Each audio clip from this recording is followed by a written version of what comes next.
कुछ नहीं कुछ दिए, हर्जाना नहीं मिला। 1 रुपया नहीं दिए। आपके 4 कमरे के मकान से अब आप इस मकान में रह रहे हैं। छप्पर अलग। देश की सबसे बड़ी political party Bharatiya Janata party आखिर अपने राजनीतिक गढ़ अयोध्या में अपनी सीट क्यों नहीं बचा पाई? क्यों अयोध्या, जो कि उसकी सबसे हॉट सीट थी, आज से कुछ महीने पहले ही अयोध्या में श्री राम मंदिर का निर्माण हुआ, जो कि भारतीय जनता पार्टी की सबसे बड़े कोर मुद्दों में से एक था और उसकी सबसे बड़ी उपलब्धि मानी जाती है। इसके निर्माण के कुछ महीनों बाद लोकसभा चुनाव, जो कि अभी ही कुछ दिन पहले हुआ है, उसमें बीजेपी हार गई और अयोध्या से अपनी सीट नहीं बचा पाई। The sitting MP from Ayodhya lost election to Samajwadi Party candidate. The BJP lost the constituency where the temple is located. It is आखिर ऐसी क्या चीजें रहीं, अयोध्या में ऐसा क्या घटित हो रहा था इस लोकसभा चुनाव के कुछ दिन पहले, जो कि भारतीय जनता पार्टी के बड़े बड़े राजनेता भी नहीं जान पाए, बड़े बड़े लोग भी जो उसकी कमेटी में बैठे हुए हैं बीजेपी की, वो भी नहीं समझ पाए और भारतीय जनता पार्टी को अपनी ये सीट गंवानी पड़ी। Defeated sitting BJP MP Lallu Singh by a margin of 4,000. Ayodhya की सीट हार गए।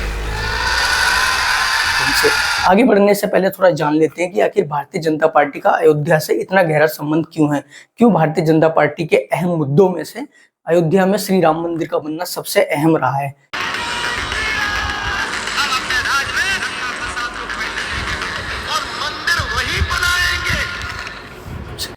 500 BC के समय में हिंदू पौराणिक ग्रंथों जैसे कि रामायण, भविष्य पुराण और लोकस रामायण, इन सभी की डिटेल्स को जोड़ें तो इन सभी के अनुसार जो अयोध्या था वो किंगडम ऑफ कोसला की राजधानी थी। यहाँ से होता क्या है कि भगवान श्री राम के बेटे कुश जो थे वो भगवान श्री राम के जन्मस्थली अयोध्या में एक श्री राम मंदिर का निर्माण कराते हैं और यहाँ से इनकी पीढ़ियों का काफी लंबे समय तक अयोध्या में शासन चलता है और इस जगह पर, इस एरिया पर इनकी पीढ़ी से लगभग 44 राजा आते हैं, जिनमें से बृद्धबला जो थे वो आखिरी राजा थे और इन्हीं के समय में महाभारत का युद्ध स्टार्ट होता है और इस महाभारत का जो युद्ध था इसमें अभिमन्यु बृद्धबला को मार देते हैं और बृद्धबला के मरने के बाद से अयोध्या और श्री राम मंदिर का जो स्थिति है वो थोड़ी खराब होने लगती है, उसका सही से निर्माण वगैरह या रीबिल्डिंग वगैरह नहीं हो पाता और चीजें धीरे धीरे यहाँ से खराब होने लगती हैं।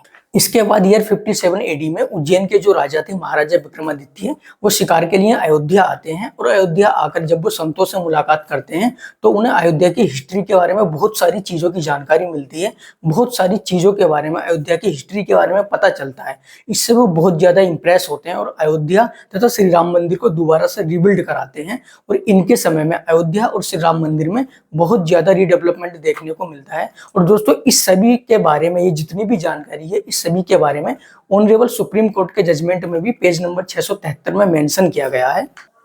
अब यहाँ तक तो सारी चीजें सही चलती हैं। इसके बाद ईयर आता है 1526, जब मोहम्मद बाबर जो था वो इब्राहिम लोदी को बैटल ऑफ पानीपत में हरा देता है और बैटल ऑफ पानीपत में इब्राहिम लोदी के हारने के बाद से जो बाबर था वो 20 अप्रैल 1526 में भारत में, इंडिया में एंट्री करता है और यहाँ से सारी चीजें चेंज होने लगती हैं। एक्चुअली उस समय पर होता क्या था, जो भी रूलर होता था या जो भी राजा होता था, यदि वो किसी एरिया पर अपना कंट्रोल कर लेता था तो जो उस एरिया के रिलीजियस स्ट्रक्चर वगैरह होते थे वो उनको हटा देता था और अपने रिलीजियस स्ट्रक्चर को स्थापित करता था, जिससे कि वो अपनी रिलीजियस डोमिनेंस को दिखा सके, लोगों में अपना वजूद पैदा कर सके, उन्हें अपनी डोमिनेंस दिखा सके।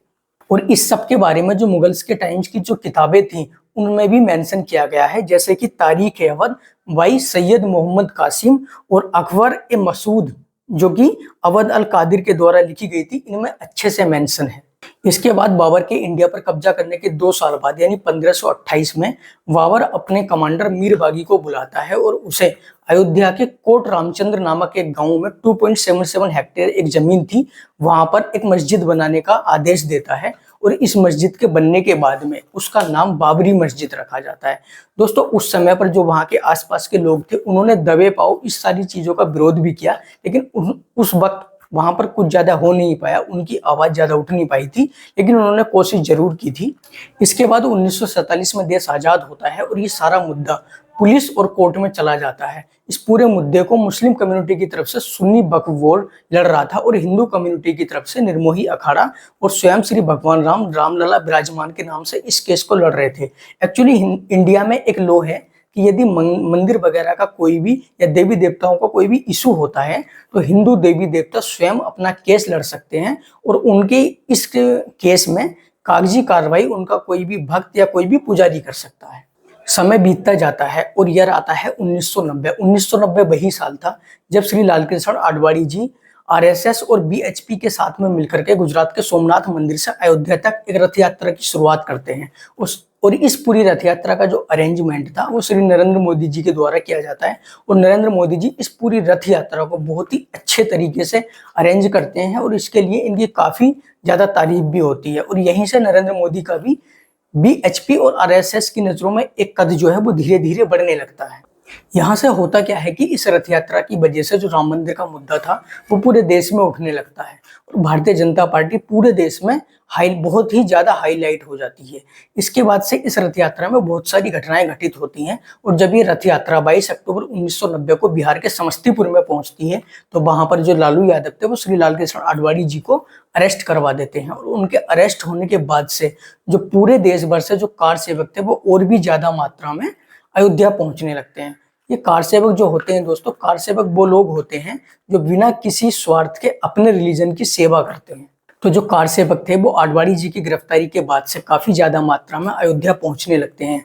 यहीं पर मुलायम सिंह यादव का एक बयान आता है कि कोई भी उस डिस्प्यूटेड एरिया के आसपास नहीं जाएगा और यदि कोई वहां जाता है तो ये अच्छा नहीं होगा। लेकिन यहाँ पर परिस्थितियां बहुत ज्यादा खराब हो जाती हैं और पुलिस को गोली चलानी पड़ती है, जिसकी वजह से पुलिस की इस गोलीबारी में लगभग 30 से ज्यादा कार सेवकों की जान चली जाती है। इसके बाद यह आता है 1991 और बीजेपी इस समय तक पूरे भारत में बहुत ज्यादा स्ट्रांग हो चुकी थी और उत्तर प्रदेश में भी बीजेपी की सरकार बन जाती है और यूपी के जो सीएम थे वो श्री कल्याण सिंह जी बनते हैं।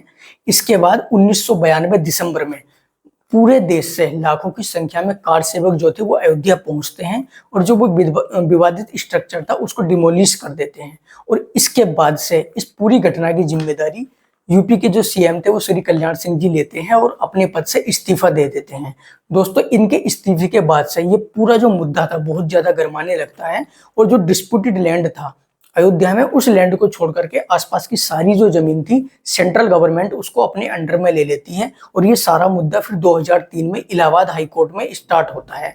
और इलाहाबाद हाई कोर्ट इस पूरे मुद्दे की जांच के लिए जो आर्कोलॉजिस्ट होते हैं उनका एक पूरा सर्वे के लिए आदेश देता है और साइंटिफिक जितने भी तरीके थे, साइंटिफिक तरीके, रिसर्चिस्ट और आर्कोलॉजिस्ट की पूरी एक टीम के द्वारा इस पूरे तथ्यों की जानकारी के लिए एक पूरी टीम का गठन किया जाता है और ये पूरा प्रोसेस काफी लंबे समय तक चलता रहता है। और आगे चल करके इन सभी आर्कोलॉजिकल सर्वे, रिसर्चिस और साइंटिफिक तथ्यों के आधार पर ही 9 नवंबर 2019 को ऑनरेबल सुप्रीम कोर्ट का फैसला आता है और ये जो लैंड था, ये सारा लैंड स्वयं भगवान श्री राम यानी रामलला विराजमान को दे दिया जाता है।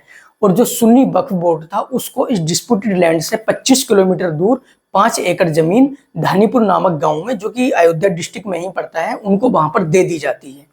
तो दोस्तों, यहाँ से ऑनरेबल सुप्रीम कोर्ट के ऐतिहासिक फैसले के बाद 5 अगस्त 2020 को भारत के प्रधानमंत्री श्री नरेंद्र मोदी जी अयोध्या में जाते हैं और वहां पर श्री राम मंदिर का शिलान्यास करते हैं और यहाँ से राम मंदिर की नींव रखी जाती है और इसके निर्माण का कार्य शुरू होता है। दोस्तों, मंदिर निर्माण की नींव रखी जाने के बाद से ही जो मंदिर का मुख्य मार्ग था उसका 20 मीटर तक चौड़ीकरण होना था, जिसके लिए इस रास्ते में आने वाली लगभग 2200 दुकानें, 800 मकान, 30 मंदिर, 9 मस्जिद और 6 मजारों को तोड़ा गया। और यहीं से अयोध्या में बीजेपी के हारने की सारी वजह शुरू होती है।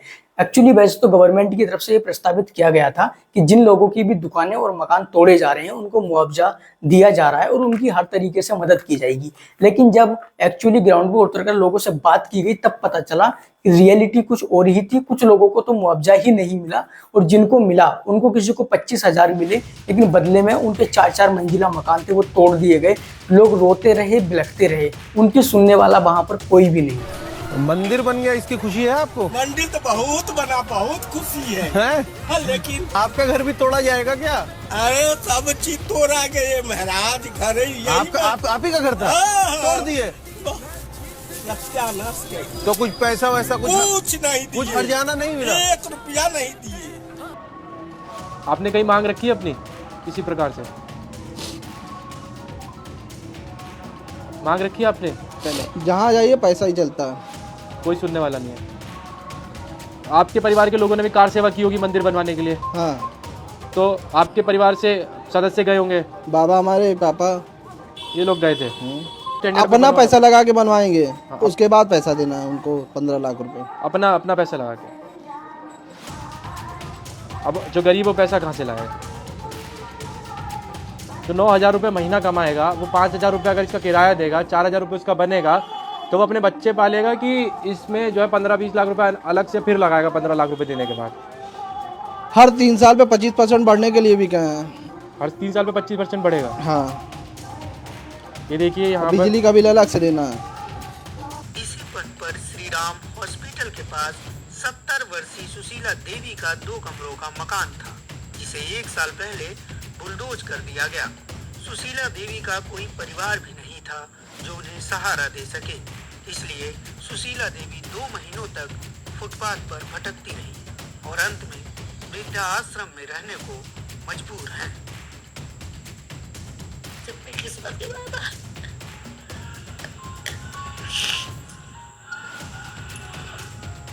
यहाँ आए, यहाँ वृद्धाश्रम आए के 2 महीना जो थे, हम 4 साल से 5 दिन भोजन नहीं किया। रिश्तेदार रहे, स्मारक भवन है वही, उनके मोहब्बत वो चला जाते बंद करेंगे, तो रात में वही सो जाते हैं। और अब 4 साल से 5 दिन खाने नहीं खाने, वही अकेले वही करता बिछाए मुझे सोचना है। इतना परेशानी हमको कि काम कहीं हम ये तो जब से वृद्धाश्रम आए नहीं तो तब से सुविधा है, खाई का है। 2 महीने तक आप भटक रहे? हाँ, 2 महीना तक।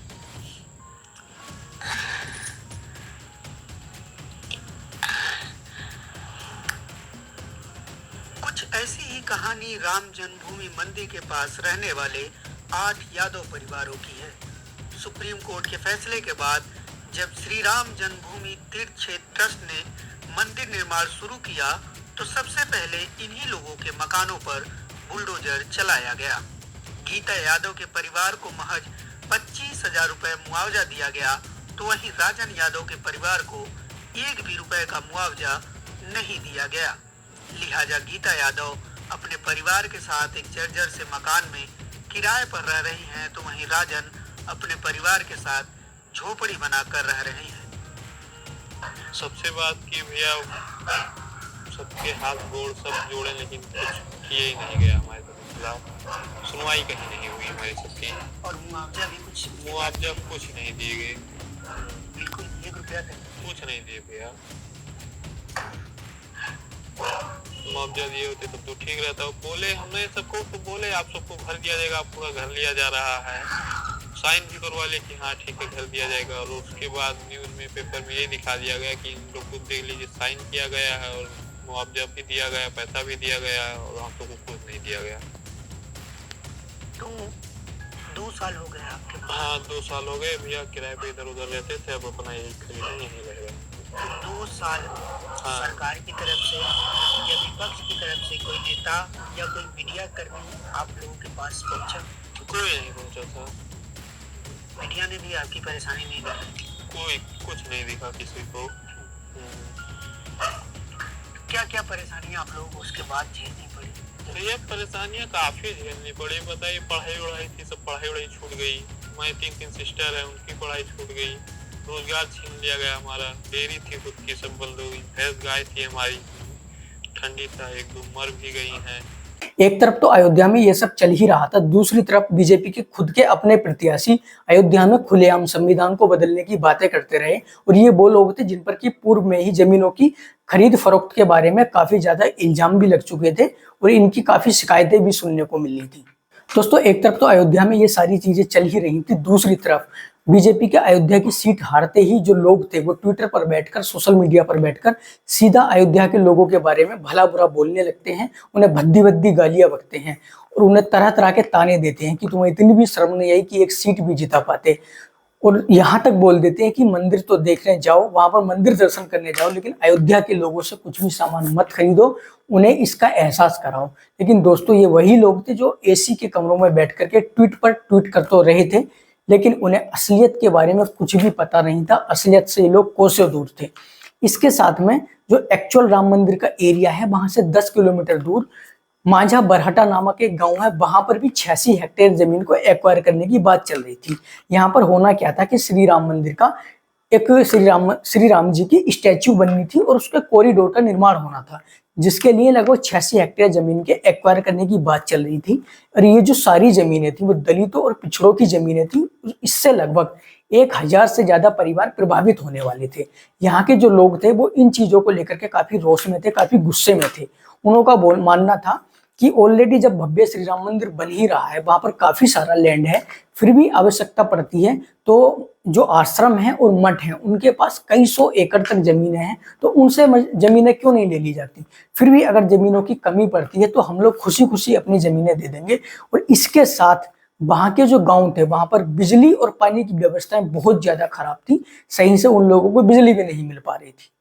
इसके साथ ही दोस्तों अयोध्या के जो युवा थे उनके अंदर नौकरी अग्निवीर जैसी स्कीम्स, पेपर लीक जैसी चीजों को लेकर के काफी ज्यादा रोष था, जिसकी वजह से ये भी एक बहुत बड़ा वहां पर मुद्दा रहा। और बीजेपी की जो प्रत्याशी थे वो लोगों से संपर्क बनाने में कामयाब नहीं हो पाए, वहां पर लोगों को ये विश्वास नहीं दिला पाए कि उनके साथ में जो अन्याय हो रहा है उसमें वो उनकी मदद करेंगे। दूसरी तरफ जो विपक्ष के सपा के प्रत्याशी थे वो लोगों से जाकर पर्सनल टू पर्सन मिले और उन्हें ये विश्वास दिलाने में कामयाब रहे, अपने मुद्दों को भुनाने में कामयाब रहे कि तुम्हारे साथ में जो ये अन्याय हो रहा है हम उसमें तुम्हारे साथ टांग से टांग मिला करके खड़े हैं और तुम्हें इसमें हम लोग तुम्हारी पूरी हेल्प करेंगे। तो दोस्तों ये कुछ वजह थी जिनकी वजह से बीजेपी अयोध्या में अपनी सीट नहीं बचा पाई और धरातल पर उतरकर जो बीजेपी के बड़े बड़े नेता थे वो भी इस चीज को भांप नहीं पाए। वैसे आप इसके बारे में क्या सोचते हैं कमेंट करके मुझे जरूर बताएं।